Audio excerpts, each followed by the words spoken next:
دادگاه دوشنبه دو زن را به آدمفروشی یا قاچاق 12 نفر متهم کرده، یکی را برای 10 سال روانه زندان کرد و دیگری را در جستجوی جنایی قرار داد. دادگاه روز 29 اوگوست مطلوبه گدای وی 45 ساله را بر اساس ماده 130 علاوه 1 و قسم 2 کدکس جنایتی جمهوری تاجیکستان یعنی خرید و فروش آدمان در خارج کشور به مهلت 10 سال زندانی کرد. عبادتخان میراجاو شریک او در جنایت تحت جستجوی بین المللی قرار گرفت.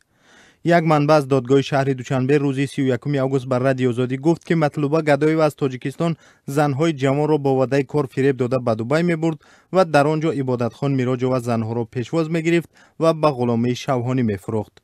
او گفت این دو زن در قاچاق 12 زن برای تنفروشی در خارج تاجیکستان متهم میشوند و 4 تن از زنان قربانی در دادگاه علیه گدای و شهادت دادند. مطلوبه گدای و در دادگاه اعتراف کرد که این زن را به قیمت 4000 دلار فروختند، اما مسئولیت را بر دوش شریکش عبادتخان میراجاو گذاشت. صناعت سالیه و رهبر سازمان جمعیتی فمی در روز 31 اوگوست بر رادیو آزادی گفت که از این قضیه خبر دارد و به 4 قربانی پرونده کمک روانی و حقوقی رسانیدند. او گفت هم شما ما کمک رسانده ایستادیم، من همین کمکی وضع من همین تفتیش شد و جنایتی اشتراک کرد.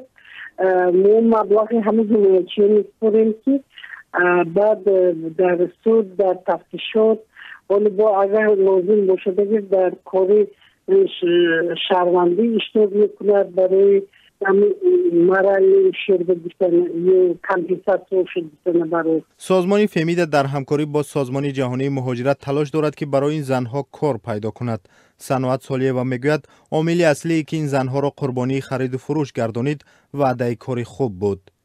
مقامات تاجیکستان میگویند موردهای قاچاق شدن زنان تاجیک افزایش یافته است. یوسف رحمان دادستان کلی تاجیکستان روز 11 اوگوست در یک جلسه سازمان ملل متحد گفت که در یک سال اخیر 191 پرونده قاچاق انسان را تحقیق کردند که 133 حالت آن در خارج کشور صورت گرفته است. روز 17 اوگوست یک زن دیگری قربانی فحشا بعد رها شدن از یک فاحشه‌خانه از ترکیه به تاجیکستان استرداد شد.